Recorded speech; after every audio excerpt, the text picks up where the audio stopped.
2018. We'll start by saying the pledge. I pledge allegiance to the flag of the United States of America and to the republic for which it stands, one nation, under God, indivisible, with liberty and justice for all. Thank you. We'll start by introducing everybody. To my far left, we've got Administrator Schroeder, then we've got Commissioner Huxley, myself, Commissioner Gold, Commissioner Boyce, Council Huddle, and Administrative Assistant John Jesuit. So we'll start by looking at amendments to the agenda. Does anybody have any amendments to the agenda? Madam Chair, I would like to add an executive session to evaluate and hire outside of the salary range a building official for Curry County. Okay. And that would be under 192.6602AF. Yes. 2A is hiring of a county employee. Excuse me. 2A is hiring of a county employee. 2F is legal advice. Okay. Any other amendments to the agenda? Madam Chair, I'm opposed to putting that in an executive session. I think that should go before the public. There appears to be a cover-up to me, and I think we need to have this out in the open. We have a potential mess on our hands here with this hire. So I'm going to ask the board to not put that in executive session and either postpone it till... Do you still want it on the agenda? Do you still want to talk about it? Can we do that and not break our procedural rules because it didn't have 24 hours notice? Oh, yes. The statute on agendas is that they must contain the principal subjects, but that does not prevent the board from considering other items. And I do understand there's some urgency on this item, so... yes, there is. Yeah. So what is your advice, Council Huddle, about an executive session on this issue? You know, my job is to preserve the confidences and of the Board of Commissioners and the county in general. And so because of that, my default is to recommend executive session because that's my job, is to keep things, you know, under wraps, as it were.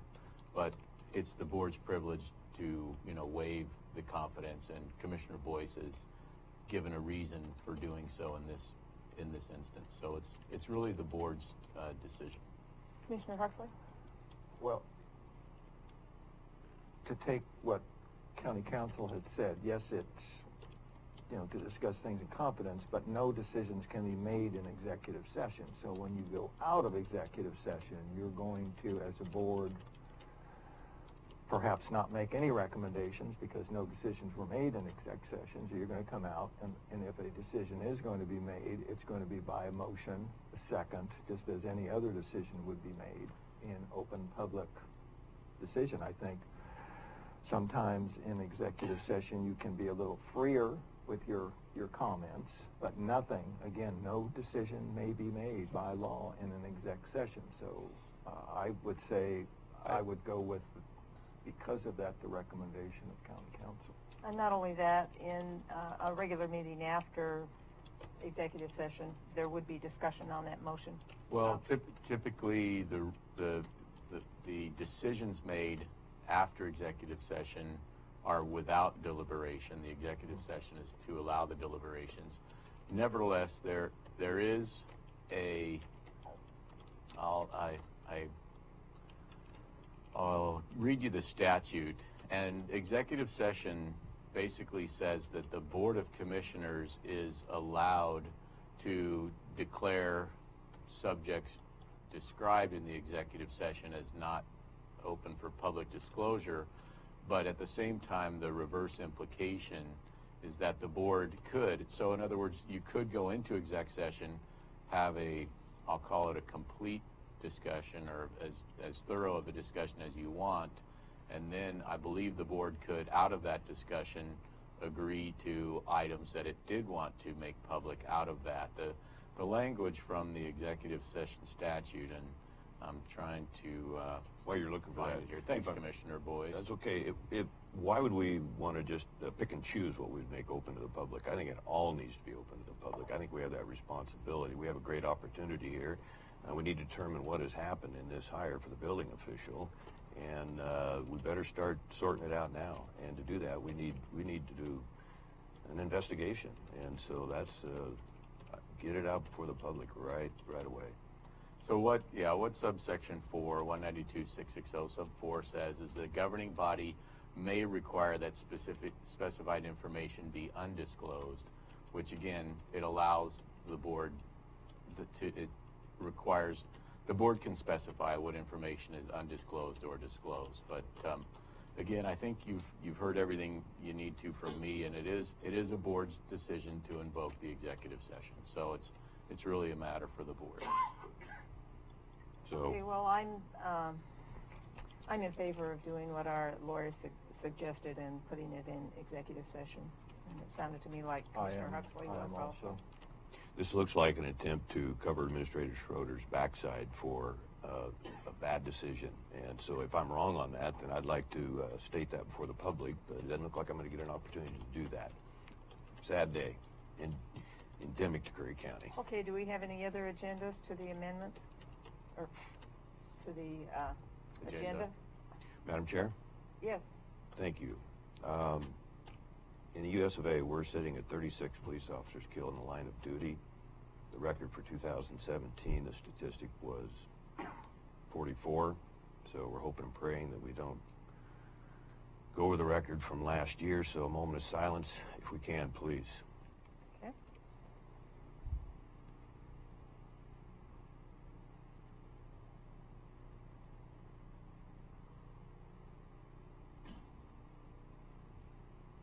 Thank you, Commissioner Gold. Okay, do we have a motion to approve the agenda as amended then? Chair, I would motion to approve the agenda as amended. Do I have a second?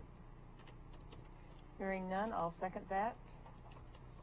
Call for the question? Aye. Aye. Opposed? Okay.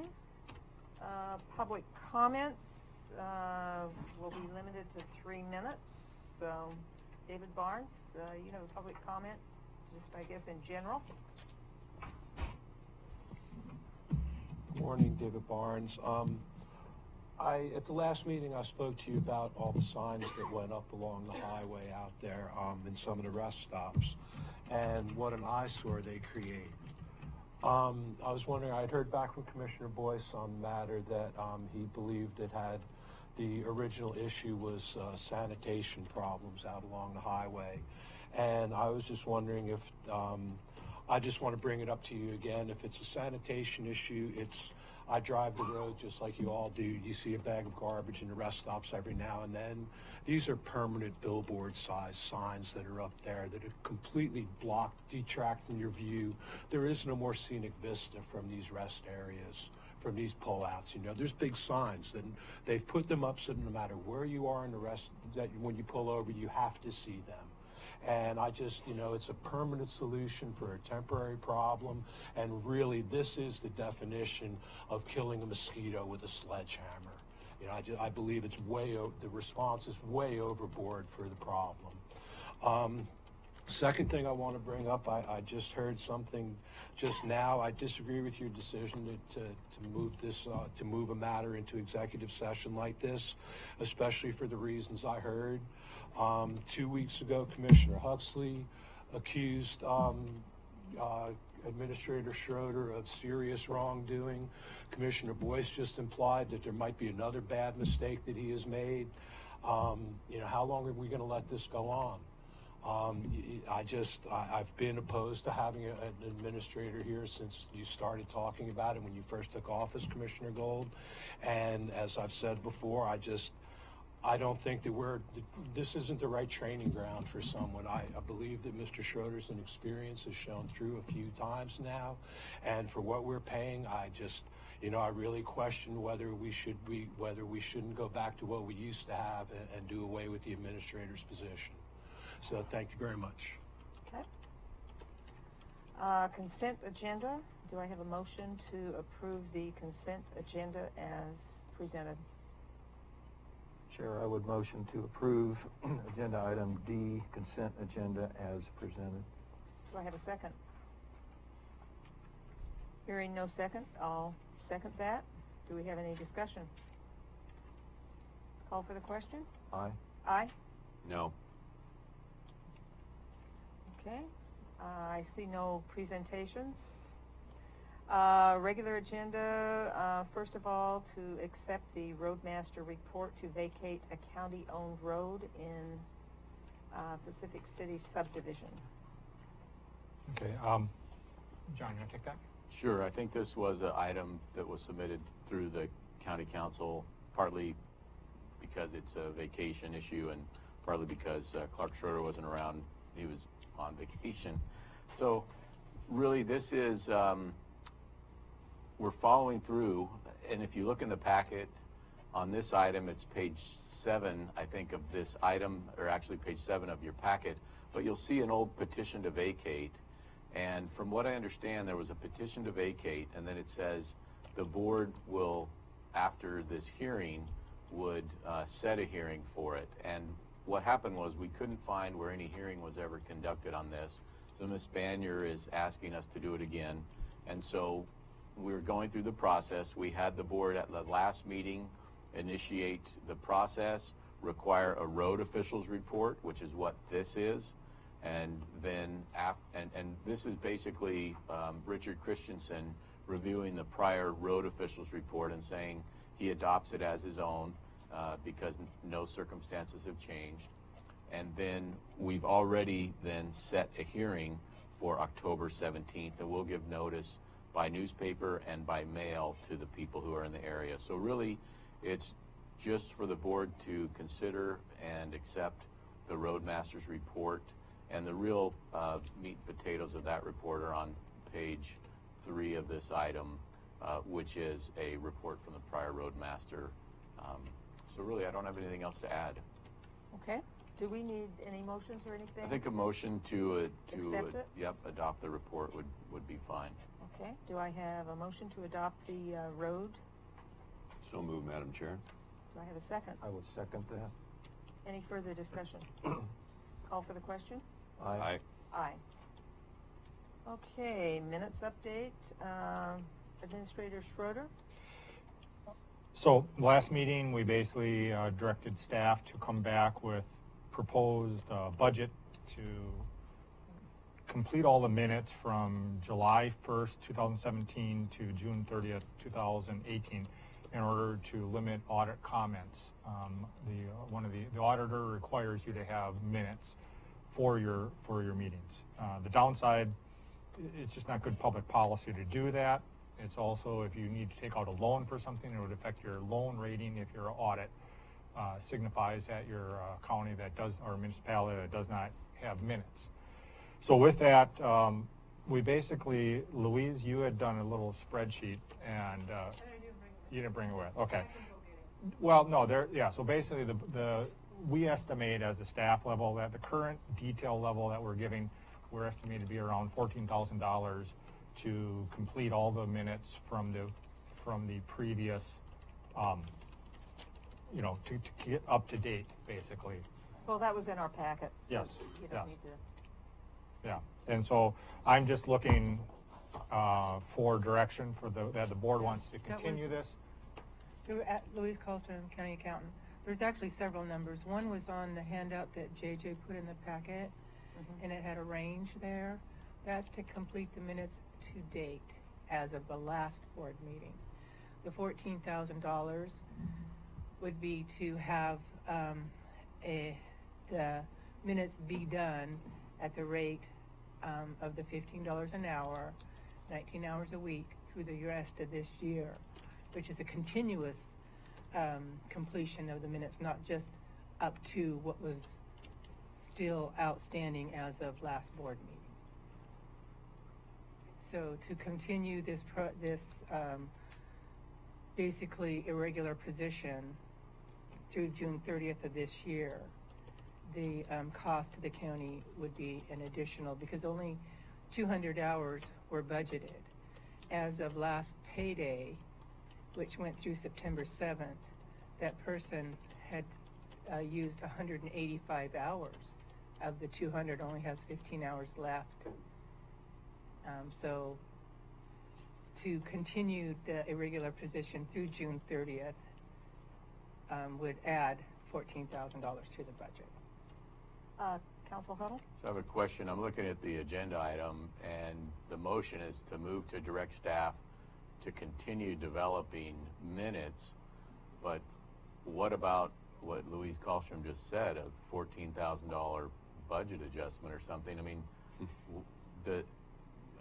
I don't see any action here to amend the budget. I know the board is going to... If they did that, then we would do a supplemental budget to amend the budget, but first we need to know whether they're going to actually do it. Well, whether we're in favor can't they of... make Yeah, that? yeah. I see. So isn't it really to bring back a budget adjustment? In other words, I think this board has struggled in the past with, do we fund things first and then do them, or do we do them first and then make supplemental budget adjustments to cover our past expenses? In this case, the person has not gone over the budget yet. Right. And actually, there will not be over a budget line until probably June, because the appropriation level in the budget will not be going over. It will potentially go over because you're spending more than you budgeted for, but the line item will not be over until your payrolls are basically paid for the year. What year? This fiscal year. 18, 19. Okay, Yeah. I'm So sorry, I'm probably going out of my scope here. Yeah. I'll stop asking questions. Don't feel bad. Commissioner Huxley? Well, don't, that's a good question, because I don't follow the math there at all, but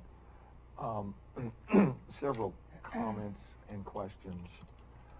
When this was discussed a couple of meetings ago, I think, I don't know, was it in a workshop or whatever, you know, when it was originally discussed to be brought back here, there was mention when we got into the 5,000 and where that line item was in the budget for the commissioners, Board of Commissioner office budget, I believe. Yes.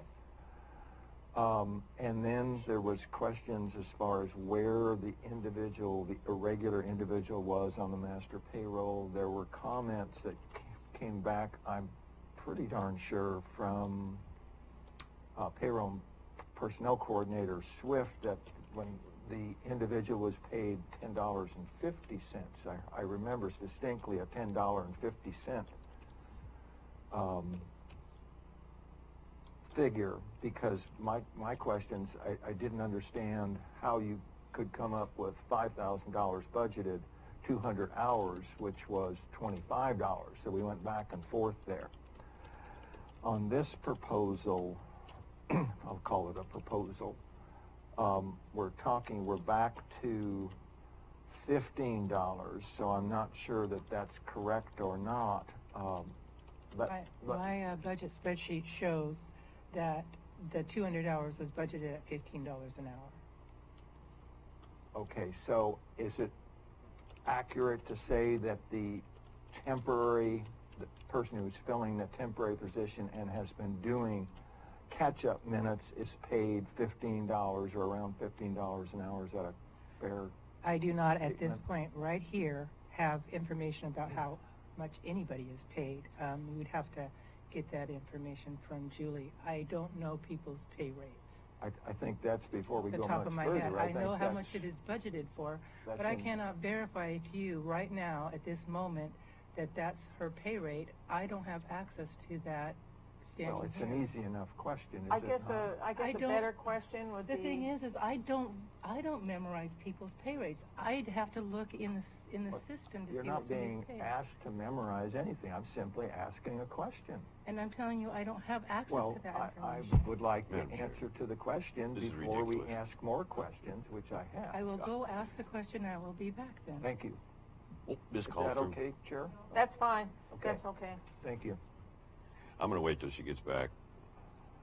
So I think we need to do a little recess here. Well, someone made an assumption on page 2 Well, of too this many agenda assumptions, item. County Right, Council. I know, there's an assumption of wage $15 an hour, but, I mean, when preparing this, why would they make an assumption when it would take a very short time to actually get the right information? Thank you.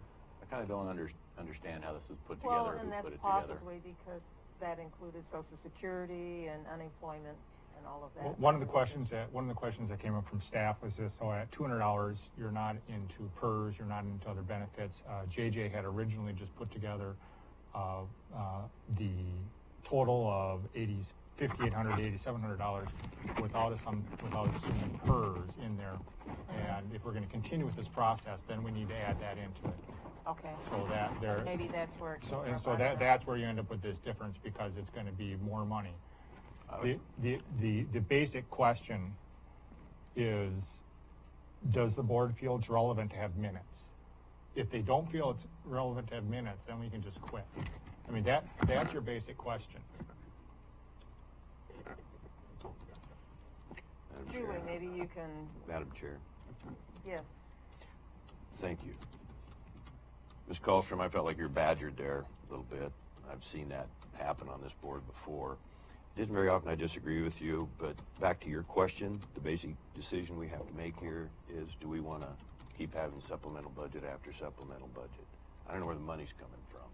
We got more attorney fees we got a budget for over the $25,000 set aside. The employee position we're talking about here, in my opinion, we could find much more important things for her to do with her time. The part that I disagree with you on, and again, that's rare, back to a couple meetings, you referenced Oregon law, that we have to have written minutes. Here's what I got, the 2014 Attorney General's Manual, and I realize there's been some updates, but at that point in time, and certainly if we got in trouble with the state or an audit, we could make this point, that this is the program we're following. 2 sentences, or 2 lines. The Public Meetings Law requires that the governing body of a public body provide for sound and video or digital recording or written minutes. So we don't need to keep having this discussion, in my opinion. Thank you, Ms. Kallstrom, for letting me interrupt you there. Commissioner Huxley? I've addressed this in some of the open meetings earlier as far as the Oregon Attorney General's 2014 manual. I have dealt with the senior attorney responsible for updating that manual and interfacing with Attorney General Rosenblum. I have lengthy correspondence back and forth with him and others on revising the language on that, which they have acknowledged is not correct. It has been revised. The revised document should be out within the next month for 2018, which clarifies and corrects that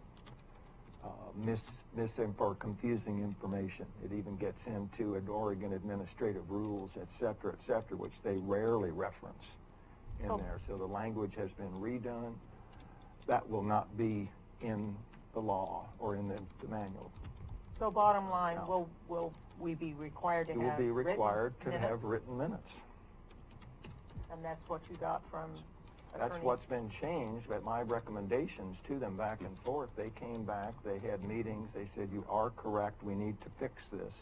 They sent me the revised language. I even have the revised language. Okay, so we will be required to have written minutes. Yes. We need to wait, excuse me, Commissioner Boyce? Madam Chair, we need to wait till we get that report, because I would assume that all 36 counties potentially in the same situation, or they can afford to have multiple versions of the minutes, video, written, digital, etc. So I think we just need to table this whole thing until When is we that get that language ruling. supposed to come out? It was Commissioner supposed to Huxley? come out originally in February of this year. So again, latest is 2 months ago. It was going to Who's in charge of state government? Well, not me, Commissioner Boyce. I'm trying to be a little part in pushing that along. Okay. But my latest written documentation 2 months ago said that they hoped that Attorney General Rosenblum would quickly review the revised document, which was going to be sent to her that week, 2 months ago, and would get it back within a month or so they could publish. Okay, well, Sorry, Madam Chair, if I could. yes. So this is one of the things that makes my job so enjoyable. I'm looking at the 2017 Oregon Revised Statutes, which is what a lot of times we call the law. And Commissioner Huxley's referring to some discussions and a Attorney General manual, which is one giant opinion of one elected official who, you know, has some enforcement powers, but I don't think they enforce our requirements on minutes. But here's what the law says. Is Rosenbaum elected? Oh, the Attorney General is elected. Yes, but not Rosenbaum. I don't know. I don't know the No. history, but I believe the Attorney General, the Secretary of State, the Governor, those are elected positions in The this Attorney state. General's not Rosenbaum. That's my only point. Thank Oh, you. I see. Yes. I really don't. I don't know who our current Attorney General is off the top of my head. But Rosenbaum if I could just finish here. 192.650, this is a statute on public meetings law in Oregon. It says the governing body, and this is exactly what Commissioner Boyce just quoted, the governing body of a public body shall provide for sound, video, or digital recording or the taking of written minutes for all its meetings. So that's, the law puts it in the alternative, sound or written. So then it says neither a full transcript or a full recording is required, and then it says except as otherwise provided by law. Now, Commissioner Huxley has talked about the state archivist, and the state archivist is the Secretary of State. That's another elected official, and they make rules. Rules can sometimes be considered law as well, and that's why I said this makes my job so fun, and as Commissioner Huxley said, it's in the process of a change. So I've got statutes to look at, some administrative rules, and then some opinions from some elected officials. But regardless, I don't want to get down into whether Commissioner Boyce is correct or Commissioner Huxley is correct. I think they probably both could find some legal authority for their positions. Louise Kallstrom has said they're required. My understanding is Louise Kallstrom's directives are coming from some other things which involve audits, and our auditors are requiring us to have written minutes, and they're following some Government Accounting Standard Bureau rules, GASB or something like this. So she may have a separate other administrative or legal source for her position. I think that if you do have written minutes, you will absolutely be complying with the law. It's a belt and suspenders approach, and as a person who is giving the board advice, my advice is I think the best standard for minutes is written minutes. And so if the board wants to have the best standard for minutes, written minutes would comply with every statute and law that I'm aware of. So I believe that the retention laws of Oregon say that we will retain written minutes. I think we're getting a little off track here. But that is Okay, so bottom line, I think we need as a commission to decide whether we want to have written minutes or whether we're, If I could, Madam Chair, I think part of the decision on whether you want to do this is what's it going to cost to get there, and to me, you probably we're in September, middle of September. If I'm not mistaken, we're doing quarterly budget committee updates and things like that. October 31st is And a big day. and Commissioner Boyce has also asked, what are we spending here? What are we spending there? We went for a long time without working on these minutes. You're right. I don't know why, if we're at the end of our rope on what we past budgeted for this, why we can't just take a hiatus, wait until we get the budget figured out, and come back and make a decision on this. I'm not sure why you're being asked to decide this question today, but and the board doesn't have to decide this question today, in my opinion. So that's just all, that's all I have on So you would this. suggest tabling it until after October 31st? I think you'd have a lot more answers, and you'd have the wisdom or the input of the budget committee on some of these items and where the expenses are going. So I think that's an option for the board. I just want to let you know. That's all I'm saying. So where is Jamie on her hours? As of September 7th, she was at 185 hours, which means she had 15 hours left. We're a week and a half past that, so she's probably at the end of her hours right now today. Okay, and I don't know how many hours she's worked last week and so far this week, but it's probably And near or over 15 hours. hiring someone to do this job is not always easy, I would assume. I don't know. Would you agree, Julie, or not? Yes. Okay. Commissioner Huxley? So what is the pay rate? She's currently being paid at $15 an hour. Okay, so it was $10.50 an not hour. $10.50. $10.50 an hour is minimum wage, which is what our normal on-call pool people would be paid. So she is being paid more than that to do just this job. So, if I may continue with other cost questions,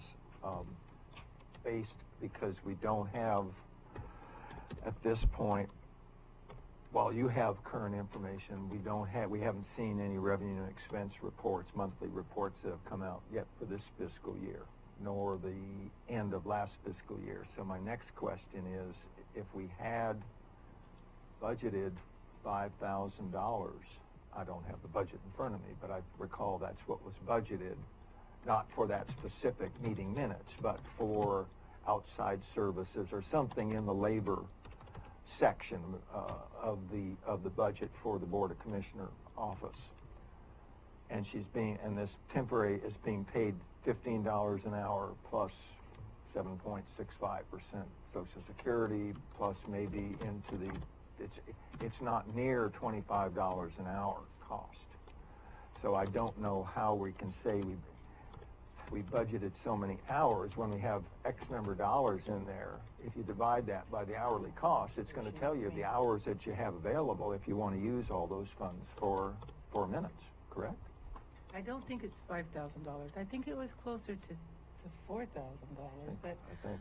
I mean, I'd have to look at Yeah. my budgeting spreadsheet, not the budget, the budgeting spreadsheet, because that's where individuals are shown by how much they're budgeted. Well, I understand, but if we have the budget for the Commissioner's office, that one line item, Yeah. I believe says 5,000, and that's in prior years what it was dedicated for. Okay, so the 5,000 is a combination of, I think I explained this last time, it's a combination of the 200 hours for this position or this task of the minutes, plus there was budgeted for an on-call person to be brought in for vacation days for the administrative assistant. And that's what that on-call position has been there for the last couple of years, I believe. Commissioner Boyd? Thank you, Madam Chair. I don't want to spend any more time on this personally. I want to wait for an update, a ruling, and I certainly don't want to spend any additional money right now. Thank you. Commissioner Huxley?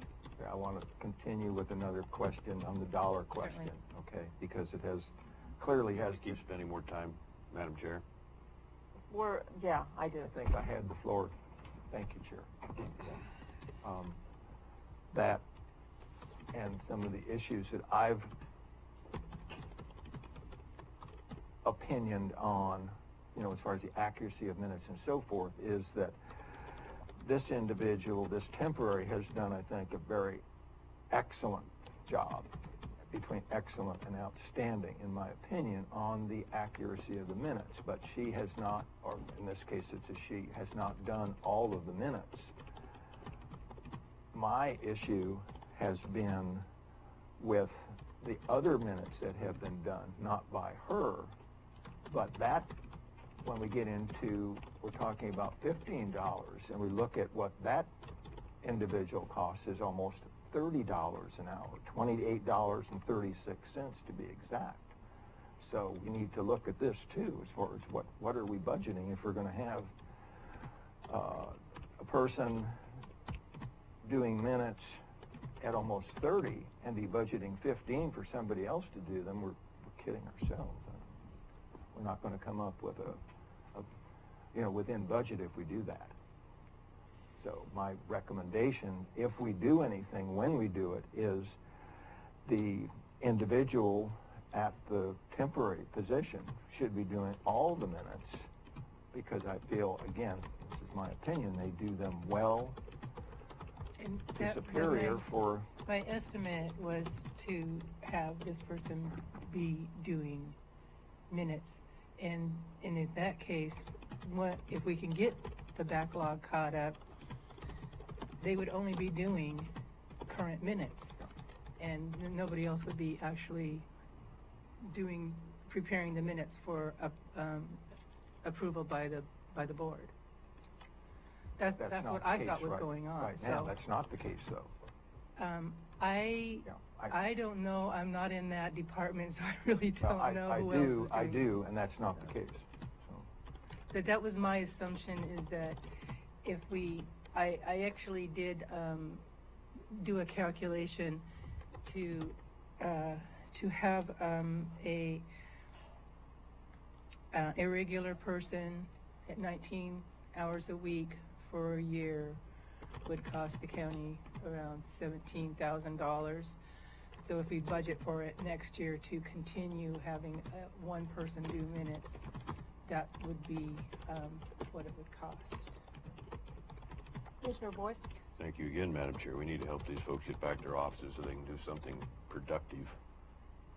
You know where I stand. Do we need a vote, ma'am? I think what we need to vote on is whether we want to continue having the written minutes until the law comes out, whether it's revised or not. So, do we have a motion to that effect, that we continue with Jamie doing the minutes? Yes. Well, I would motion that we continue versus stop, but that we also doesn't take much time to look actually at some of these other variables that we've talked about in these costs and make sure that what our actual costs are. I think my position is that if you want to continue, then we need direction on to prepare a supplemental budget to continue, because this person has used up the budget for this year and will no longer, I mean, we have to check with how many hours she's at, but once she hits the 200 hours, she can't come in anymore. Yeah, I guess I would recommend that we continue taking the minutes as we've been doing them and bring back a budget amendment for the budget committee to review on October 31st. And we'll have more history at that point, because we'll have the actual June, hopefully by that meeting in October 31st, we'll have the July, August, and September financials, and it will be a quarterly review of that. So I feel we'll have more trustworthy data at that point to make a budget amendment. Commissioner Huxley? I'm not going to belabor where all of a sudden we're going overboard on we have to follow budget law when we haven't in the past. We've had many discussions on overspending and coming back months and months later. Now all of a sudden we have to do it before, which is what we should be doing all the time. But if we haven't spent, that's in one budget category, if we have not spent any of the other money that was budgeted in that one 5,000 line item, Which we have not. That was my next comment. We could absolutely use those funds and stay within the confines of the budget. That's what I would recommend as part of this. For a short time, because it's not going to last for much longer. But that would continue without. We'll continue it for that would get us through October 31st. Absolutely. Yes. Absolutely. So that would be part of my motion also. Okay, so your motion is, let's get it down to brass tacks. Madam Chair, I'm strongly opposed to that. That he gives a motion? Excuse me, okay. Yeah, I think I'll you wait can for give a motion. discussion. We'll ask for discussion in just a minute. Okay, go ahead. Commissioner Huxley. Thank you. So I would motion to continue with the temporary employee doing the meeting minutes and using within the confines of the total budgeted amount for the commissioner's office for outside services or whatever that category is, and remain within those confines and come back with a more accurate proposal for the budget committee to look at at their October 31st meeting. So do we have a second? Hearing none, I'll second it. Any discussion? Commissioner Commissioner Boyce? Madam Chair, I don't know what the rush is. As the county council said, we can put this off indefinitely. We still have the information. I am strongly opposed, I want the public to know, I am strongly opposed to spending this additional $5,000 or any amount right now until we get the ruling from the state of Oregon based on the 2014 Attorney General's opinion, not on hearsay what we're probably going to come out with in our ruling. It's just not necessary. Thank you. Okay, any further discussion? Call for the question. Aye. Aye. No. Okay. Thank you, Louise. Thank you, Ms. Colstrom. Next, we have decorum ordinance, and what we're going to do is we will start with Council Huddle giving us the information, and then there's some public comment on this, and before we get a motion or anything, we'll take the public comment. So, Council Huddle. Thanks, Madam Chair. This is the second reading on the decorum ordinance, and it's in your packet. This is similar to the action we took on the travel policy. We had a decorum, except for this we actually had an ordinance, and so we're changing the existing ordinance. But our prior decorum policy was adopted pursuant to the prior decorum ordinance. Now we're folding the policy into the ordinance. We've changed. This is found on, well, it has its own agenda item. So the pages here, I'm looking at it's agenda item 05, decorum ordinance second reading.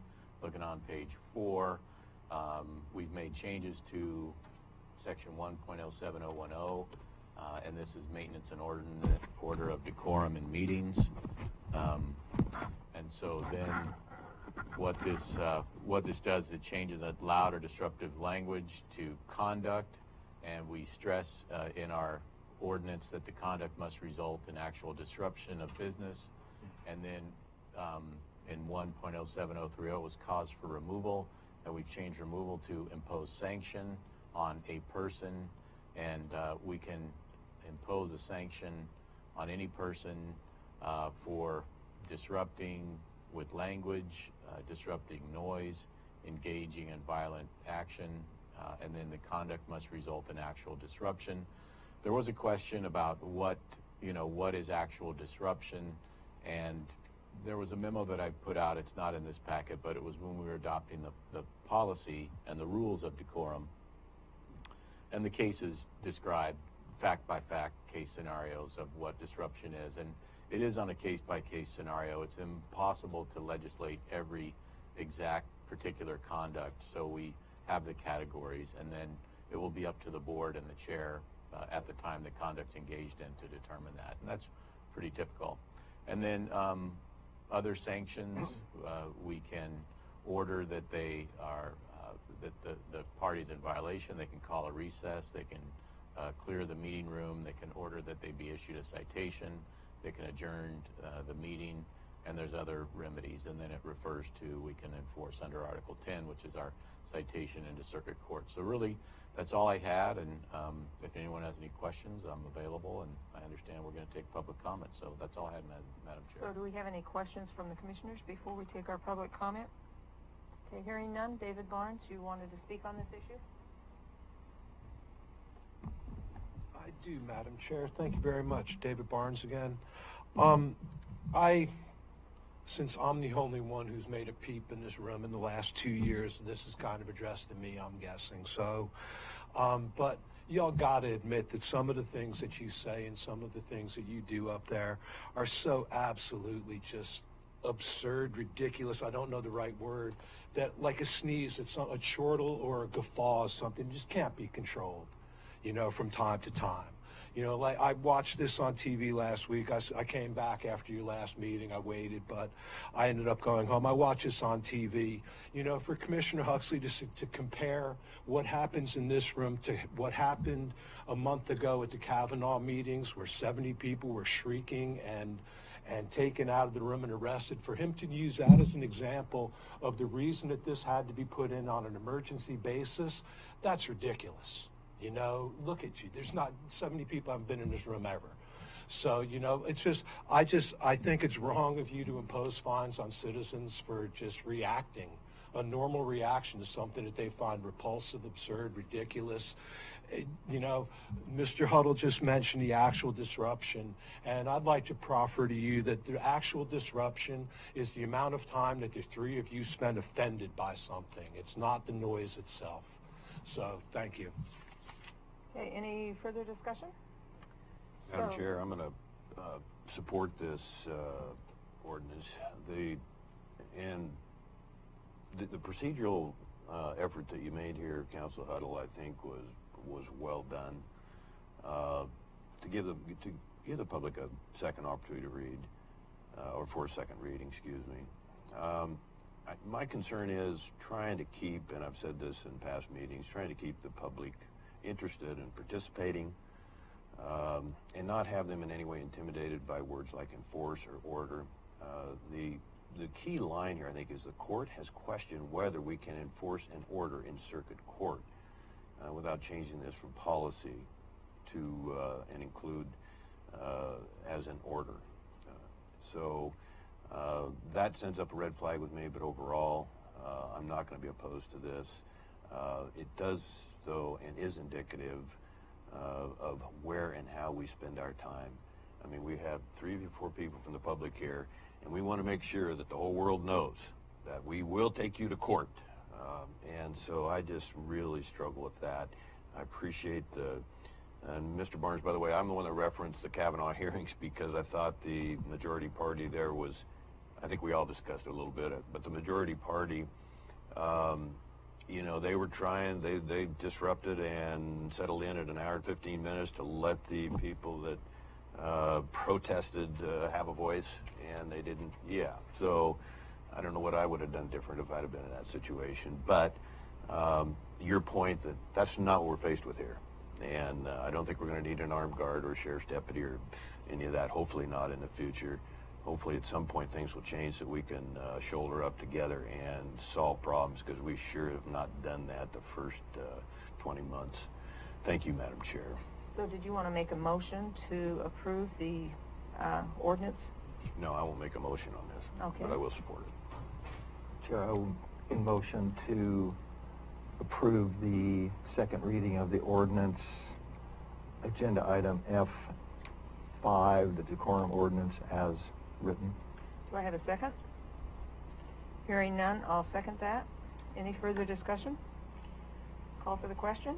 Aye. Aye. Okay, next, appointing a budget committee member and a change of term, and I think we discussed this quite a bit last time, so do we have a motion to approve this? Chair, I would motion to approve as presented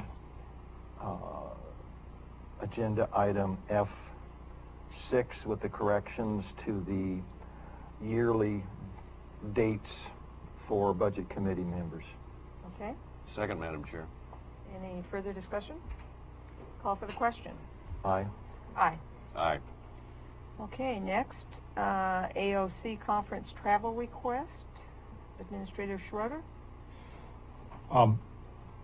Before you had a county administrator, you had liaisons, and liaisons would approve travel requests for department heads. Now that you have a county administrator, Mr. Huddle and myself are in the same position where if we want to do a travel request, we have to have the full board vote on it. I think in order to facilitate in the future, Mr. Huddle and Mr. Huxley and Julie Swift are working on the personnel policies to change it so that it would be probably the chair of the county board that would be authorized to sign administrator and corp counsel's travel requests. In lieu of that, I'm requesting to be authorized to register for the AOC conference in November. And it's in your packet with a budget. Okay, so do we have a motion to approve? Can we have a discussion first, please? Usually we do a motion and Oh, then a yeah. discussion, Okay. Chair, I would motion to approve the agenda item F7 on the travel request for Administrator Schroeder for the AOC conference. do we have a second? Hearing none, I will second that. Discussion? Commissioner Boyce? Thank you, Madam Chair. There are 16 administrators within the 36 counties and the commissioner boards. Few go to the AOC convention, and oftentimes what you have are people that are networking and they are continuing their education, and that's a good place to get their resumes out unofficially. I think it's far more important, considering the budget constraints that we have, that we send the commissioner-elect to this convention, which is, I think, the 12th through the 13th. And unless you're not going to send me, or if you're not going to send the commissioner-elect, which will, after sworn in, have responsibility to weigh in on AOC issues and directions. The administrative officers, of course, can't vote, and they're primarily there for the second day. The only ones I've seen that have really participated are the counties, the largest counties that can afford to send an administrator. And so I'm concerned that Administrator Schroeder might be going in place of either Jerry Lynn Thompson or Chris Pash. And also, as I serve on the board, my issues will be, as an AOC member, continuing vigorous efforts on federal forest and public lands management policies, working with U.S. Forest Service and BLM workshops. I'll be having appointments with both senators, the staffs, and both Congressman DeFazio and Congressman Walden's staffs. Workforce system, purpose and value, the PERS issues, and possible hopeful reform. I definitely want to be involved in that. Veterans, healthcare, and housing, all that are related. And of course, a big one is the opioid update and legislative responses. So it sounds to me like we're going to be sending potentially 3 people. Do I have that correct? It's a possibility. Can we afford that? On the Administrator Schroeder? on the budget for the commissioner's budget, for the full year, there's a conference fee of only $500. So right now, for the commissioner's budget, only one commissioner can go to a conference for $500. So currently there isn't money for an additional commissioner to go. Could you repeat that, please? Under the commissioner's budget, conference fees line item is $500 for the full year. For all 3 commissioners? Yes.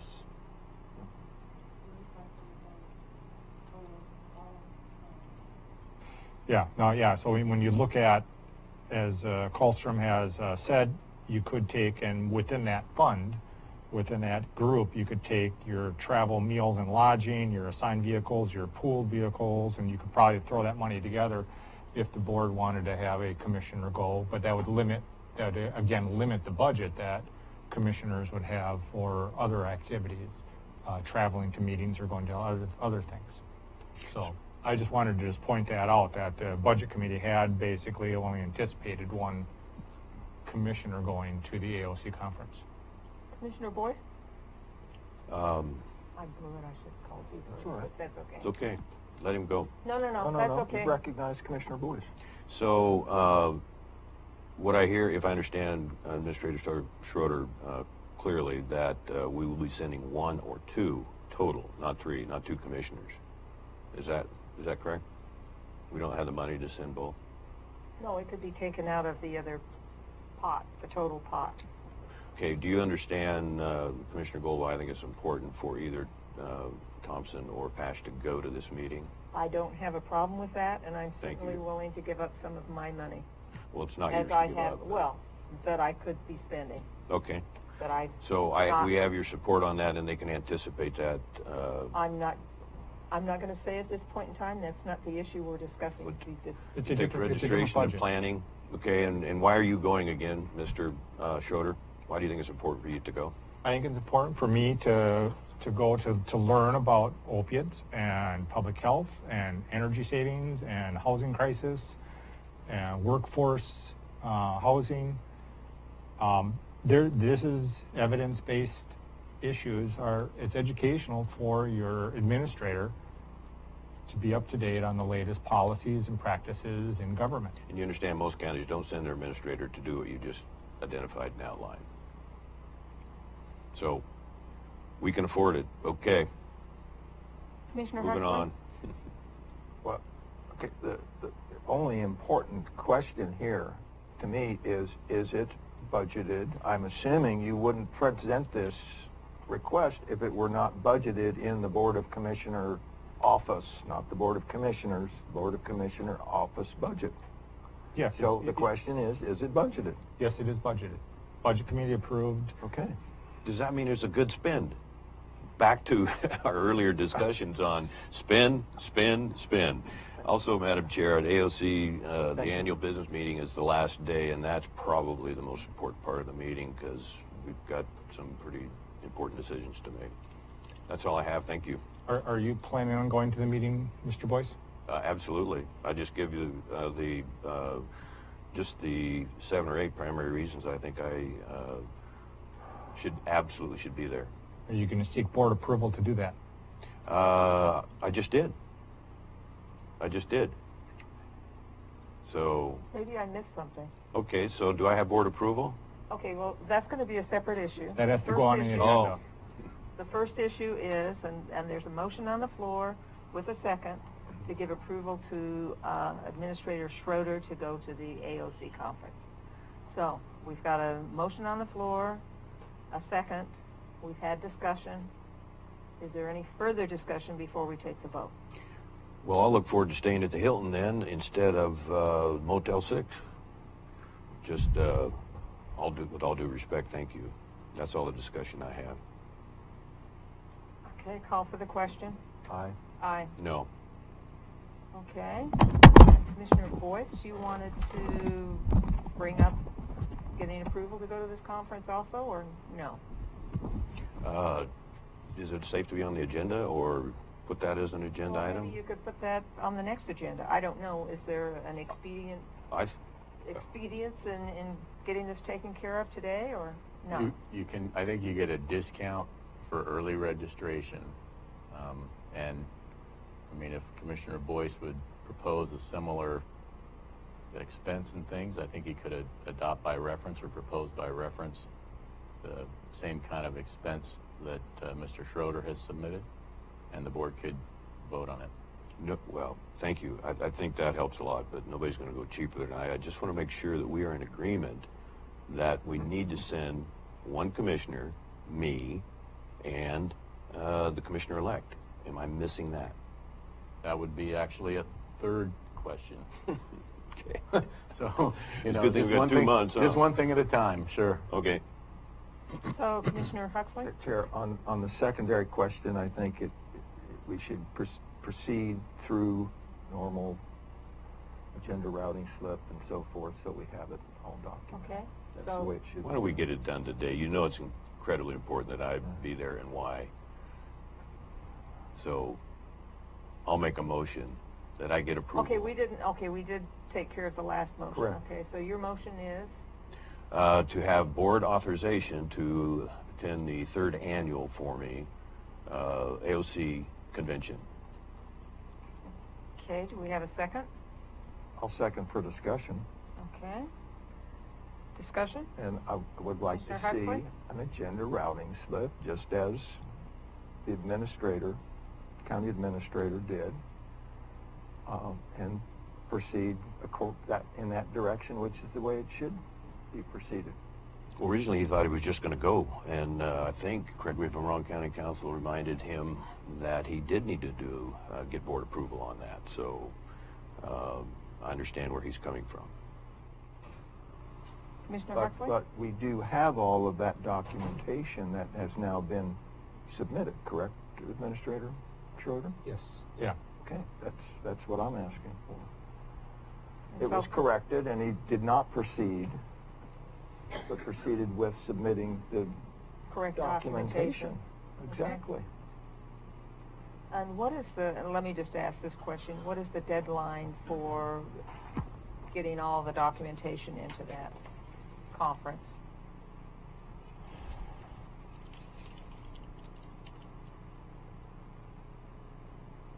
Well, we're looking, Commissioner Gold, if you personally ruled out going, I would really encourage you to go.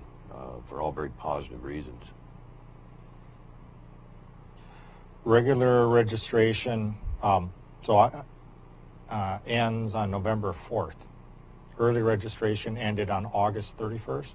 Okay, so And that's already passed. late registration starts on November 5th. So there's time. But that's if you're going to do the expensive motel. It's not. That's for the big- conference, and as Commissioner Boyce had said, the staying at the conference hotel has a limited amount of rooms, and they say you should book your room by October 13th to reserve your room at the conference rate. What's the conference rate? Conference much. rate is $118 per night. Okay. Commissioner Huxley? Conference rooms can be booked and reserved and canceled. That's done all the time. I do it myself. So if somebody wants to do that, Okay, how about this, Commissioner Boyce? just not a If big deal. you need to make the reservation now, that's fine, and you could cancel, but let's get the proper documentation in. Are you okay with that? I'll be registered. Yes, thank you. I'll be registering, but I won't be staying at the Hilton. Well, Not for wherever Tuesday you night. want to stay, that's not the discussion right now. Okay. It's part of the registration, though, I think. So. Okay, so you made a motion. Do you want to rescind that for now, or? No, that was you, Commissioner Boyce, that made that motion. Yeah, and we have a second. Right. Do you want to rescind your motion? No. No, we can decide today. Was Okay. there a friendly amendment that he submit something in writing? And he That was agreed my to that? friendly kind of amendment for you to This- maybe make those arrangements and then come back at the next meeting with the proper documentation. Yes, Louise Kallstrom. We've got a public hearing at 11, I know. Yeah, I know. I wasn't going to say that. Louise Kallstrom, County Accountant. I believe that the form that Administrator Schroeder filled out gives all of the estimated costs of the conference. And I believe that's what you're asking for Commissioner Boyce to fill out so that you can approve that. I don't have it in front of me, and I don't have my computer, so I can't look at the paperwork that was turned in for this item. But is there a place for somebody to sign that form and say approve it? The bottom of the form that I put together, in this case, I have all three commissioners signing it. Okay. So what you're saying is you can approve it. You want this filled out by Commissioner Boyce. Do you want to add to that that one of you has the signing power on that when it does come in, so that it doesn't have to come back to another meeting to get signed, all three? So what you're saying is make this possible motion contingent upon the proper paperwork coming to the meeting, next meeting? Yeah, and having that Signature authority to the chair. Signature authority to the chair for it. Are you okay with making an amendment like that, Commissioner Boyce? Yeah, maybe we could include in that the commissioner-elect or add the same form. Well, that's a different issue entirely. Okay. I'd sure like to get some kind of consensus that we believe it's important for them to have that option of going. Okay, so are you willing to make that friendly amendment? Yes.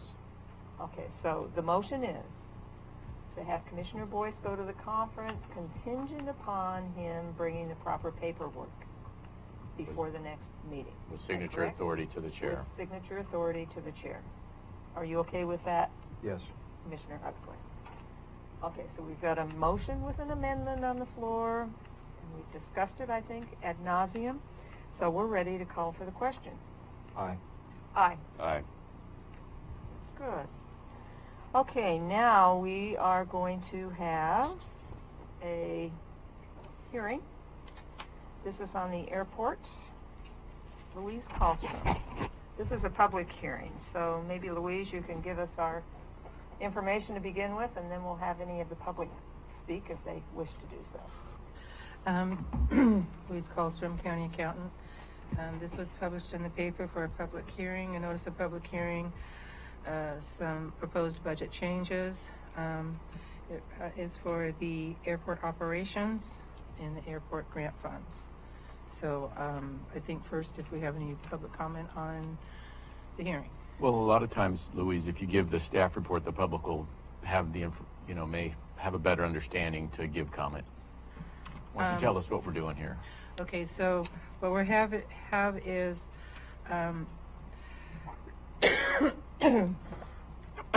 sorry, for the airport operations and maintenance, what we did during budget committee was we budgeted for the airport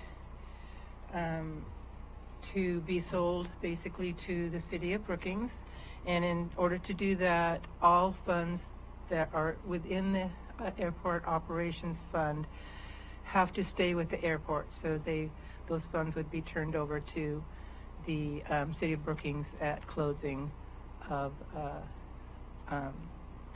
the sale. So what I budgeted for, in anticipation that it would happen soon after July 1st, was to turn over the carryover balance of this fund to the city of Brookings at closing. We still haven't closed. And meanwhile, we have collected all of the rents for the hangars out there at the airport, which is basically about twice as much as I anticipated turning over. So we budgeted this, actually it was more than twice as much, because we budgeted to turn over about $20,000, and we're going to have, I think the final number was $49,000. So this is a supplemental budget to be able to turn over all funds to, of the airport funds to the city of Brookings at closing. And we thought we were going to, I've been involved in this process, Madam Chair and Board, we thought we were going to be able to turn this over and close before the funds came in. It didn't happen, so we have to recognize the funds that came in, and really that's the gist of this budget adjustment, I think. So is there going to be more adjustments after this because they're so slow in closing it, or is this pretty much it? We've come up with an agreement, if I could, that we are just holding in abeyance both rents that we're receiving as well as utility bills and whatnot. My thinking is we would have closed this week had not our main escrow officer been on vacation. Between myself and the city manager at Brookings and Louise, we have some assurances from him that when he gets back from vacation, we'll close, which is next week. So then we'll transfer the uncashed checks, because we have a few rents. We just had to stop these budget adjustment things. So we just, amongst ourselves, said, look, Brookings, we need to stop this. Is it okay if we hold these things and just give them to you when the time comes? And they said, yeah. So that's what we're doing. We were chasing a number. Yeah. Every time we got another rent or we got another bill, it changed the number. So I said, we need a final number for escrow. This is it from now on. Any bills that come in or any monies that come in that are airport operations will be turned over in escrow with the closing. Okay. Any other questions? Okay, let's open it up. Okay, for the public. that was only part of the... Oh, that's only part of it. Yeah. I'll continue. So, Exhibit B is for, once again, we thought that the grant would be closed before June 30th. We had, during budget season, we had discussions with WH Pacific. They were pretty sure that they were going to be done by June 30th. I did not budget for any of the grant for this year. However, there were some delays finishing up on the grant. Therefore, they were writing the final grant report, which is available under that grant. It had a line in the grant to do these final report activities that they had to do. That happened in July. So we did get a $3,500 bill from WH Pacific for July. So I have no budget whatsoever. I have to, the grant pays $3,200, a little over $3,200 for that. Our core grant from the Oregon Department of Aviation pays another $300, and then we're responsible for the matching part of, it's $80-something, I put $100 here, to pay this $3,600 bill to WH Pacific to finish closing this grant. So then Exhibit C is doing that $100 transfer to the BOC grant for the matching funds that the county is responsible for under that grant. So that's all of the presentation on this supplemental budget. Does the public have any comments? Hearing none, do we have a motion to approve the supplemental budget number 1 for the airport? I'll move, Madam Chair. I'll second for discussion. Okay. Discussion. My question to the chair and to Accountant Kallstrom is, you signed these on September 11th. Most of these fall into changes far exceeding 10% for all sorts of, reasonable reasons. The resolution refers to ORS 294-471, which is less than 10%. Oh, that's must have been an error. 294-473 refers to more than 10%. And my next question, was this advertised in the newspapers? Yes, it was advertised on September 12th under the Reporter and under the pilot. And excuse me, I must be allergic to this. So both of the supplemental budget, both of the funds were in this supplemental budget. That is why we have that hearing. And sorry, what was your other question? No, that was my question. I had looked and I did not see them. So that's the reason for my question. Because I just copied If they were published is what your question. Yeah. Okay. And actually, as I just, I just copy the order every time I do a supplemental budget. I just have a resolution that does that. And I need 2 different resolutions, one for under 10%, one for over, and I did the wrong one. So I'd like to amend the resolution to allow under ORS 294-473. Correct. Yeah. And I will get that correction before you need to sign that order, or the resolution. And you said 9/12 they were published? Yes.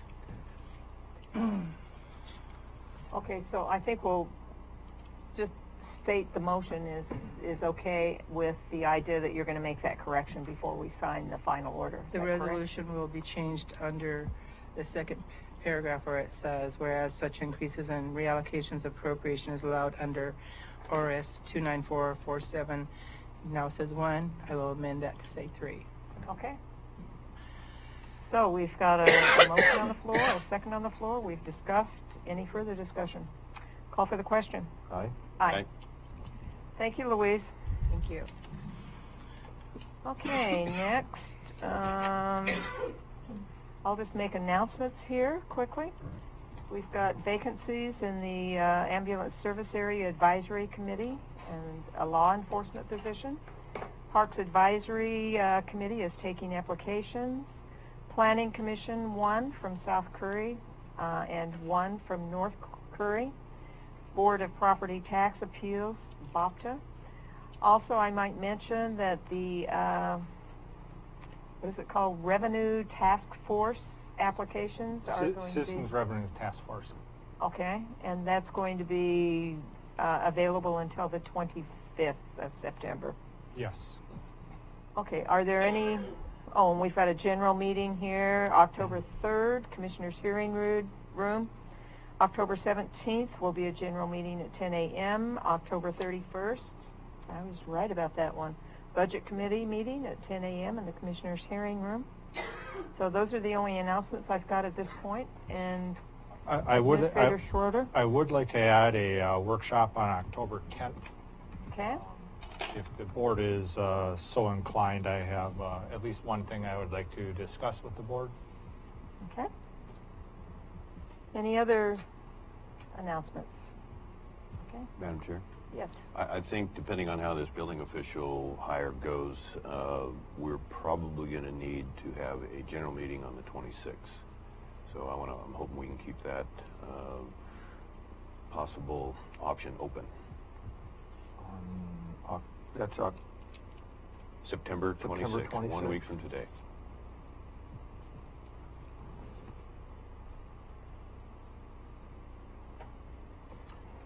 as a workshop or as a... No, as a Special meeting?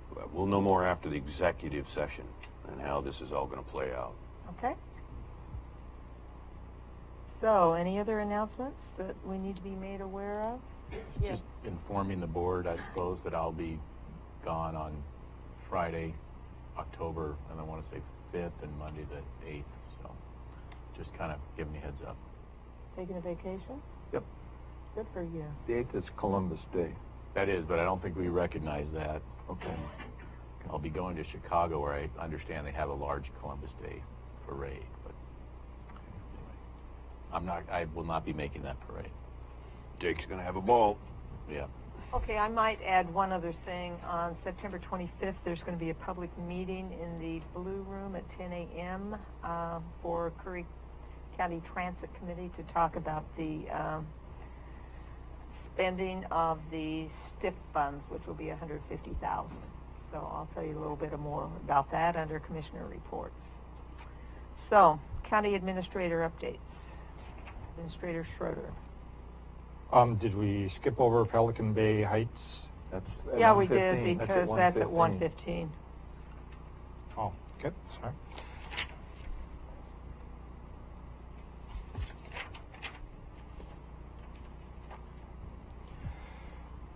There's going to be a tour here of the local high school government class. Seniors are coming on October 3rd. They'll be visiting with Judge Margolis in the morning and visiting court, and then at 12:30 to 2:15 they're going to be coming over to the government center. I'll be discussing what kind of a schedule or tour we can have with my department head meeting next week on the 25th, I believe. I have a department head meeting. So we'll, as a department head, we will put together a schedule for them. We do have a meeting on the 3rd. We have a 1 o'clock public hearing for a FEMA floodplain map. Oh, So they will be welcome to at least see that part of that public hearing at 1 o'clock. Right now, I don't anticipate an awful lot on the agenda on the 3rd of October, so I don't think we'll be running a super long meeting, but I would certainly like to have the, if you're available after that public meeting with the FEMA, I'd like the group to be able to, ask questions of you and interact Okay. with the commissioners, if that's appropriate. And that would be right after the public meeting? Yeah. Okay, that's fine. Commissioner Huxley? Is that to finalize everything, hopefully, on the FEMA floodplain, which has been going on for... Yes, so we've already advertised. Long time. We've already advertised for it. Carolyn has put together all the packet. Mr. Huddle is reviewing the ordinance that will be there. And right now, the way Carolyn has written it up, it is a emergency ordinance because the state wants it back by the 10th of October. So we won't have 2 readings on that. But yeah, that will be the final thing. Okay. Yeah, and Because I've very critical, received, super I've critical. received information from FEMA about this very issue, so it needs to be taken care of. Yeah. So staff is coalescing and putting that together. So future agenda items for board meetings, would the pleasure of the board be to put together a packet for prospective commissioners to attend the AOC meeting in November, the conference? That'd be something that we could discuss. I could put a packet together for that. I think that would be fine. Okay, we'll do that. There's going to be some flu shot clinics available for Curry County. I will put this up on the news for the website. and they're going to be in Gold Beach. This will be put on by Curry Community Health on the 25th, October 9th, and October 23rd from 2 to 6. Port Orford on Wednesday, September 26th, October 10th, October 24th from 2 to 6, and Brookings at 615 5th Street on September 24th, October 8th, October 22nd from 2 to 6. So these will be, like I said, flu shot clinics, and we'll put that on the website. I did have a conversation the other day concerning the money available for sudden oak disease. So there is some money. Eric Magenberg, and he basically is working with NRCS. They have about $500,000 available for sudden oak death removal. And grants have to be submitted? I know you sent this out on email. I didn't. Yeah. So basically you'd call him and get the grants. They are looking at a 3-year. They're hoping to get a 5-year extension. And obviously this is a concern for us here. If they can eradicate this over a 5-year period, it would be beneficial to everybody. So this is just the first year, $500,000. They're hoping that if there's a lot of demand, they can get more money and allocate more money for the following 2 or 3 years as they go forward with that. If I may? Yes. Just if you're interested, it's Mogenberg, and he also serves on the Gorse Action Committee, and so there's a little bit of competition there, but yeah, he's doing some very good work there, and that is very good news. Thank you. Yeah. Hired a code enforcement officer, very qualified individual. He is a 19-hour-a-week employee. He'll be working out of the BOC office. He lives in the harbor area, so some days he'll be working remotely down there. JJ will put up a complaint form on the website under community information. There's a form if citizens have what they think are code violations or nuisances. They can fill that form out and email it back to the BOC office, and we'll put it on a list. We do have a tracking list of nuisances and ordinance violations, which Dave has started working on. Dave Fortman is the guy's name. So I have a question relative to this. I know some of the nuisances are a whole lot worse than others. Are you prioritizing according to that, or just according to who gets in there first? No, yeah. So I basically directed him with life and safety issues, things that are hazard to other properties. Mm-hmm. There's a burnt out building that's going to blow over to somebody else's property and damage their homes. Obviously, those are much more important than a junk car. Okay. I just wanted to make sure that so we were. We're going to be prioritizing based on the risk to neighbors and other people. Okay. Thank you. Been working on labor negotiations with the 223 and the 206 Teamsters. I did issue for board's information. I did issue a citation to Court Boyce for the travel violation from the travel ordinance, which was approved, as you know, in the last meeting. And he basically had violated that ordinance, and so I did do that.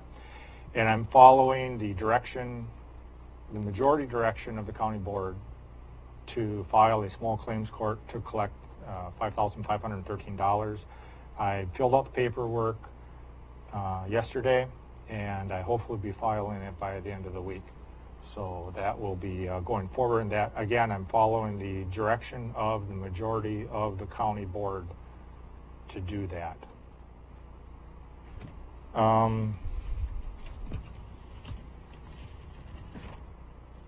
We're trying to find a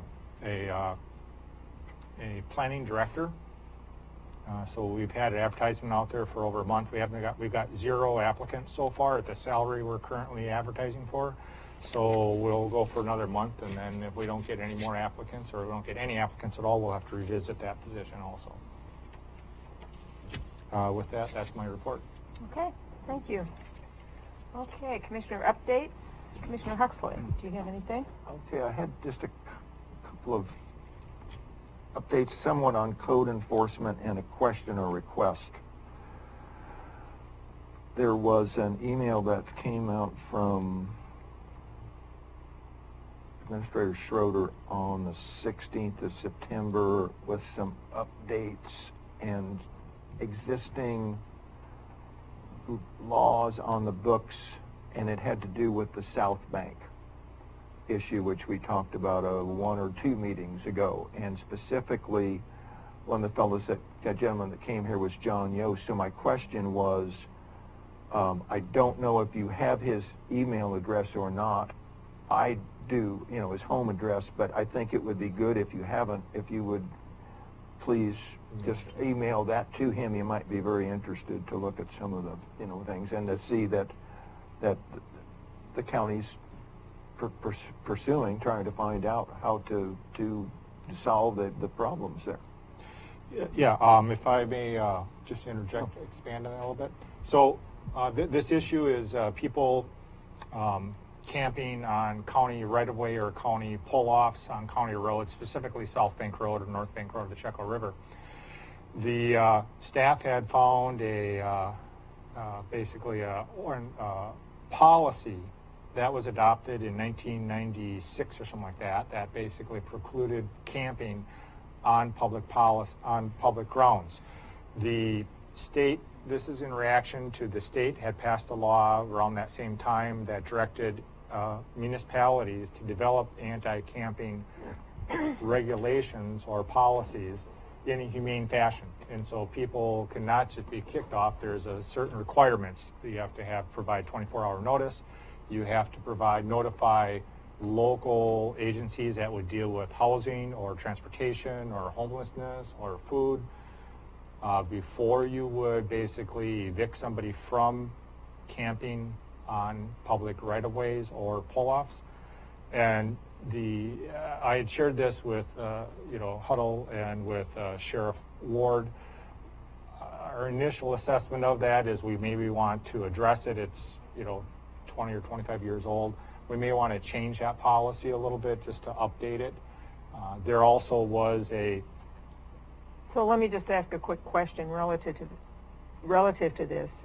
Mr. Barnes stated these big signs. Has the state been following their own laws and regulation relative to informing these people and doing it in a humane way?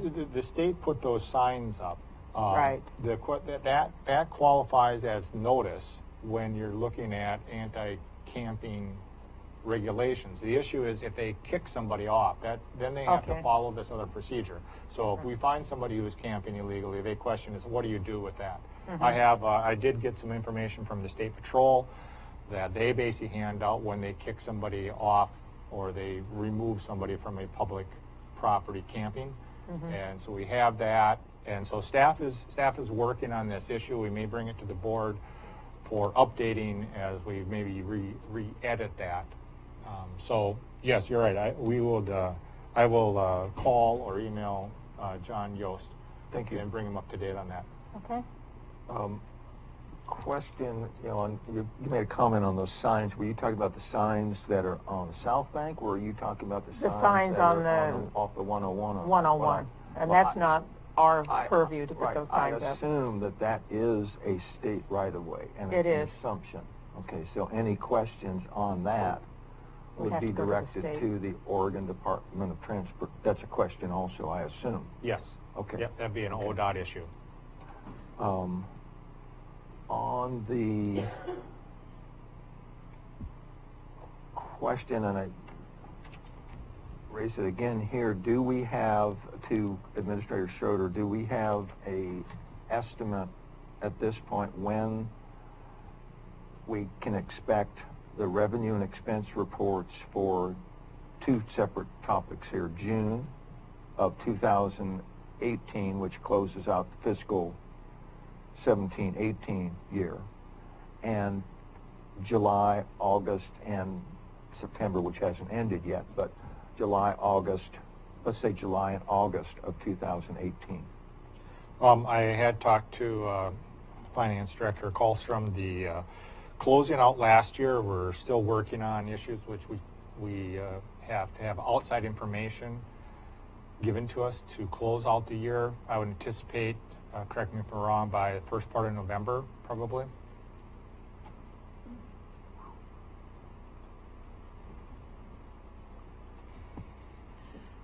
Louise Kallstrom, county accountant.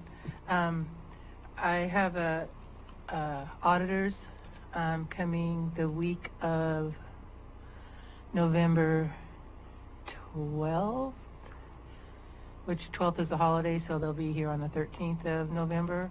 And I'm hoping to get them a trial balance a week before. And at that point, I should be closed enough to be able to post June 30th, 2018. There are a lot of calculations and transfers and things that have to be done. We have just finished making sure we have accounts payables and accounts receivables all accounted for, and we're working on doing transfers between funds and closing out, making sure grants are correct and things like that right now. So. And then July, August. July should be posted. I'm hoping by today or maybe tomorrow. I'm not sure. Sina and I were just discussing it. She just had like a couple of journal entries that just came in that she had to put in for July, and she's putting them in, and then she'll be able to post that to the C drive for everybody to see. In August, the same thing. We just finished getting August journal entries to post in before we have a couple of things to do for that. Council Huddle? Thanks. And this relates to the airport, but I just saw an email today from Springtime where the roads found an invoice that they never submitted. The roads department did some work on the airport in Springtime. Yeah. And just submitted it to us now to pay out of the airport fund, and we said we're submitting that to Brookings, and so it's possible the roads department will recognize some revenue. I don't even know how Louise does it when these departments bring stuff in now in September of a different budget period for work that was done 6 months ago. And so it's just one example that I'm familiar with that I have specific information on, but I did talk to, in administrative meetings, I did tell department heads, as of, I think it was August, the first week of August, August 10th, I believe, I was not going to, if they have not turned in bills, I was not going to pay bills and take them back, book them back to the year before. I said, if you have a bill from prior year, as of August 10th, and you haven't turned it in, and we haven't paid it, it will be in this year's budget. You're going to have to pay for it out of this year's budget, because I can't continue collecting these kind of things. And we kind of have a deadline too for accounts receivable, but that's even harder because, you know, they apply for their grant reimbursement in a month after the end of June, because they have until the end of July to apply for it. And then they don't send you the money until like October, November, and we still have to book it back as AR. So there's a lot of things that happen in the first 3 or 4 months after the end of the year that you really have to, you know, it's accrued accounting. You have to accrue and match revenues to expenditures in the period that they were meant for. It's not cash accounting here, so we don't just stop at the end of the year and say, okay, that's it. So that's where I believe, to answer to your question, I think that by somewhere near the end of October, I will have basically all these journal entries done in books enough to be able to have my first preliminary audit. I believe that we should have July out on the S drive, the S drive, and posted. Probably by today. I'm not going to make promises because Sina does it, and I can't promise what she can get done by the end of the day, but very, very soon. And August, very soon afterwards, we were just still getting things in and before we could close those months. Thank you. Thanks. Did you have And anything one else, last, Commissioner and Huffman? this is a request for, I guess, maybe a consensus of the board to ask Administrator Schroeder to come back to us with a overview or memo. It's sent out on the 16th also, an Association of Oregon Counties Road Fund Repayment Plan. Oh, yeah. And this looks like it is a bag of worms. You can read into whatever, I don't want to do that, but there's apparently been some serious issues that were found by auditors going back years. And Yeah, about 900,000. And apparently, the expectation is that the taxpayers will, as they always do, pick it up. Okay, that's my interpretation, which is That's my reason about it also. But I would like, and I think for direction would need a consensus of at least two, to ask you if you could do a little bit more interface with AOC and find out, or put that down so we can let not just this board know, but the people know what's going on here, what they think has occurred, and also to touch on Jackson County, who for whatever reason is removed or has, I don't want to assume, did they remove themselves? Did they say we don't want to be involved? But they're excluded from this payment plan. But I would ask the board for consensus I'm for that. to ask. I'm fine Good, with that. Thank you.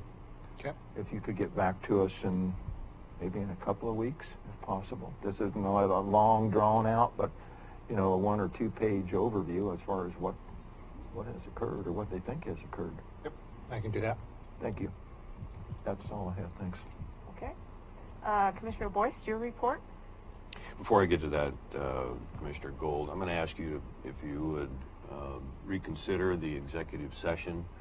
I'm not going to be bound by secrecy, and this is this important issue that we follow through with our responsibility to let the public know what happened here and gather the facts. And I would immediately relieve Mr. Schroeder from the position of responsibility until we can get all the facts, and an apology letter to Mr. Stauffer, because he doesn't have the state requirements to be a building official, and I'm concerned that we're going to head down a path of training him, and also a path of we're not recovered yet from Mr. Postleschul, and the disruption in that whole part of our very important building and planning. Well, I think program. when we're discussing individuals, it needs to be an executive session. Okay. I feel very strongly about that. Thank Okay, you. so your report. Well, fire report. Curry County's been hit very hard a second consecutive year. We just changed teams to a Type 2 team from a Georgia Division 1 team. At one point it looked like we would be faced with maybe well over 200,000 acres. And you've heard me say that the Georgia team made some very good decisions, including some burnings, yes? You mentioned a Type 1 and a Type 2 team. You've been very active in following this fire very closely. Can you just kind of talk to us lay people about what your understanding is, the difference between a Type 1 and a Type 2 team and incident and stuff, so you can kind of give some context to your comment there? Yeah, my only concern there is that if it was middle of October, I would have been fine with a Type 2 team. They're not as experienced, nonetheless equally dedicated. The Division I team actually stayed, most of them stayed an extra 3 or 4 days in this transition, which is a tribute to the leadership, again, of Supervisor George. The Division I team, I knew these guys from the Checo Bar Fire, 3 or 4 of them, and so they actually finished up on the Checo Bar Fire, their team 13. Type 2 basically means a little bit less in numbers and just the general experience of background. And I'm very confident. Yeah, I would have rather had the Georgia team stay a little longer. in case we get those east winds that could change the amount of black line. Let's see, John, where are we on? I had the mouse here, but I think it kind of disappeared. I was going to get a map for the public to see.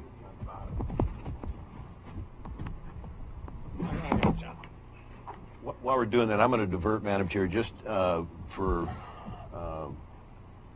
one other issue. When the red team was here, Incident Command Commander Mike Dewitt, we had them wait here 45 years. The sheriff was here for about the same amount of time. In the future, and I'll take my responsibility on this as well, and we have people that... The calm voice and the PDF? Yeah, all I need is the mouse. When we have them in the audience, it would be helpful to... thank you. This one, yeah. It would be helpful to get them in and out and adjust our agenda so we don't keep them waiting. Do we have people in the audience today? No, I'm talking about when... That's fine, I have no problem with that. Yeah, we just overlooked that a little bit, and then I had asked... Your PDF is in the bottom corner there. Sorry. Okay.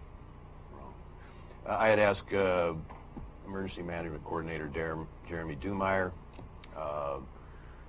if he would stick around, and then I kind of left him hanging, and I feel real bad about that. So I'm going to get to the map here. Same map we have over my shoulder here, essentially. People don't realize, but this is this is basically the county line right here between Joe County and ourselves. But it is our backyard, and of course Bear Camp. That whole route is real important. People of Agnes and also folks that come over from the valley. Right now we're sitting at 143,000 acres. I made the statement a month ago, that if the east winds come up, I would actually be more concerned for Gold Beach as opposed to Agnes. But there's just one little spot right here that they do not have a black line around. However, they do have the contingency lines right here and a backup right through here. So I think Gold Beach is really in good shape. As you know, Agnes went to a level 1 evacuation, so that's where we are essentially all summer.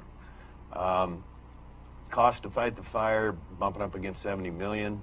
You know, and it's about very subjective number, as you know, about 73% contained.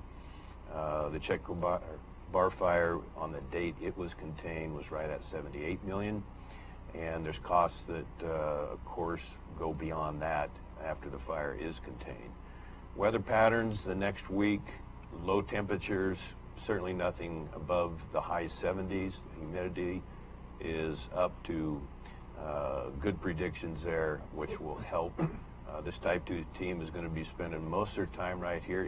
Where the growth of the fire is right here, and that's in moving east. What we don't want, hoping against hope, we won't get one of those real warm east winds that come in and blow everything this way. Should that happen, I think these lines, for what I know about it, and subject to their expertise, of course, I think these lines will hold very well. So despite the 150,000 acres is a lot of acreage, it's a reburn, a good portion of the Kalmiopsis. It's still significantly less than what we, again, would have quietly predicted a month, 5 weeks ago. We're at day 64, reminding the new team that these fires started with 105 lightning strikes in a 24-hour period on July 15th. So to watch the Forest Service work, to watch the cooperation and coordination between the Oregon Department of Forestry, even the BLM, which contracts all their firefighting out to the Oregon Department of Forestry in our state, they've really done, you know, the folks got very nervous with the burns here, and I think the other one was right here at Fishhook. Yeah, those were the 3 primary burns they did, and it made a lot of our local citizens understandably very nervous. But frankly, they had my support, and and others that have been following this very closely. Each one of those burns were successful and basically burned the fire back into itself. Everything was winds, temperature, all the above. So I could spend a lot more time, but I think I'd like the public to know that overall, generally speaking, I think that this is going to wind down, and I think the Type 2 team is very capable of keeping this under wraps, and then we'll start the process of healing from 2 mega fires in a 15-month period, not to mention the Lobster Creek fire. Excuse me. What else have I got here? So this is a fire update that's available to the public if they want it. And I'll be going to the district, AOC district meeting in Grants Pass. And I got word that I'm on 4 agenda items, and I contacted Susan Morgan back, and I says, you know, there are commissioners that are way ahead of me in some of these issues, but I'm honored that I can speak on SOD, Tribal County Connections. That'll be tomorrow. I'll be going over. It's a 4-hour meeting that includes Josephine. Jackson County will be there. We're trying to get them to rejoin. We understand their apprehension, and the commissioners there they work incredibly well together. Basic species, growing issue, I've talked to you some about that over the past, and then just our connections, Curry County connections with our 2 state senators from this region, Region 4, again includes Coos and Douglas County as well, and I'll be able to give you a report back after this. And next is the citation. I want the public to know, not only am I going to be asked to pay back $5,513, I don't know if I can get that. There we go. Plus, apparently, I'm going to get, I don't know who had this arbitrary figure, 440 is that's a pretty hot speeding ticket. And and yes, I'm most willing and anxious to go into court to explain to a judge and seek justice on the lunacy of this whole aspect. So, winding down here, I understand that we didn't bring it up today, so I won't push for an answer today. However, on the legal fees and where we are on that, I think we budgeted $25,000 for the labor negotiations, and I think it was $5,000 to try and collect the extended travel budget back from me personally. And so,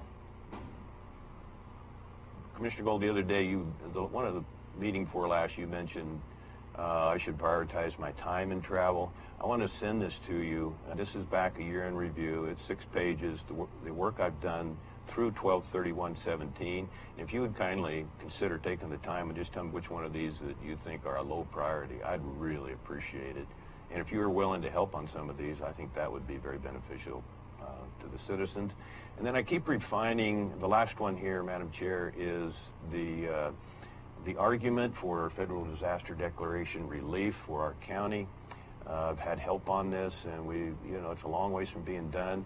But I'll just read through the top items quickly here. The county road infrastructure difficulties that we had due to the Jetco bar fire. Oops.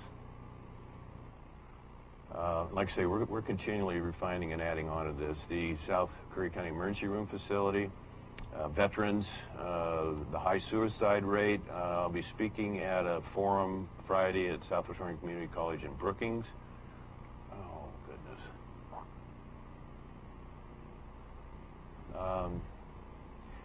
I'm working on smoke, the smoke aspect of the fires, what it's doing around the state.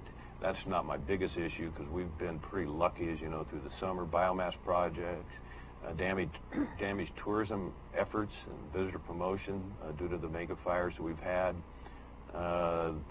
Rising crime, I think we need to be aware of. Battling with the reduced ONC and Forest Service timber receipts. The difficulties that the Port of Brookings has gone through. Certainly the fire. I've been working on some salmon issues, salmon and trout enhancement issues. We need to challenge the BLM on, they have just basically walked away from their contractual responsibilities for salmon enhancement out of the Lost Creek Reservoir, which I'm pretty familiar with. We got our report from, very well done from Surveyor Smith. We still have to try and recover funds to get the survey monuments after the fire reestablished. We're not calling the towers, the failing towers, the old towers, just more emergency communication network. All the marijuana issues, I'm trying to keep up on that. I think that's paramount that we spend time on that. All the reforestation that we're going to have to do with these 2 fires. We're going to have to put the pressure on the Forest Service and not be overlooked, not just have a feel-good report that is very expensive and non-productive. Curry County employment, highest in the 36 counties. More to come. And I'm going to, like I say, we'll keep working on this. That's all I have. Thank you. Okay, thank you. I'll make mine short, sweet, and to the point. I've been working with the Curry County Transit District on coming up with ways to spend their new STIF funds, and they're going to be looking at expanding services between Gold Beach and here, Coos Bay and so forth. And I don't know if everybody's aware, but you can get all the transportation you want for $50 a month. So I think that's really important to get out there. How many people can do that? So also I'm going to be trying to coordinate with Quebec to have their scheduling make it so that people can go to Eugene, and sometimes they have to go through for medical issues or whatever, so they can go to Eugene in one day rather than having to spend the night. Right now, the connections between the buses makes it so they have to spend the night, and some of the people that are most needy for transportation services probably do not have the money to spend the night, so I'll be working on that issue also. So at this point, I am finished with my report. We are going to be recessing and going into an executive session. Madam Chair? Yes. Would it be possible that we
Okay.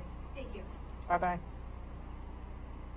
I'm going to see my niece this weekend, and she babysat her kids, apparently. That's the connection.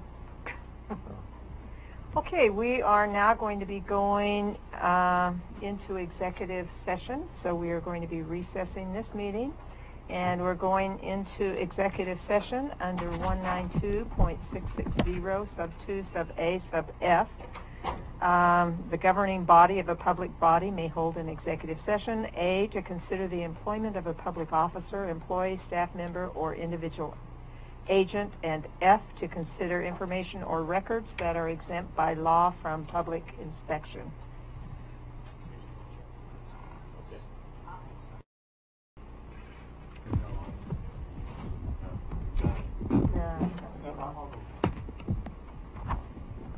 We're now coming out of executive session. Is that on yet? This is on. Oh, okay, it is. Oh, he turned that off. Oh. That is on. We're now coming out of executive session, coming back into regular session. No decisions were made, and we're going to be talking about making a decision. And I'll read the order. In the matter of hiring a new employee. Whereas it is the recommendation of Clark Schroeder, County Administrator, that the following person be hired to fill the position identified below at the specified salary range, step, rate of pay, and status. Richard Stauffer, Building Official. He will be hired at range E14. This is out of range. Normally it would be E11 at a rate of $5,964 per month with a status of full-time. And I'm looking for a motion to approve this order. Madam Chair, I would motion that we approve the order to hire the building official. Okay, second? Hearing no second, I will second that. You don't need any discussion because already we had did it. deliberation exec Okay, session. call for the question. Aye. Aye. Opposed. Okay. We'll now adjourn. Thank you.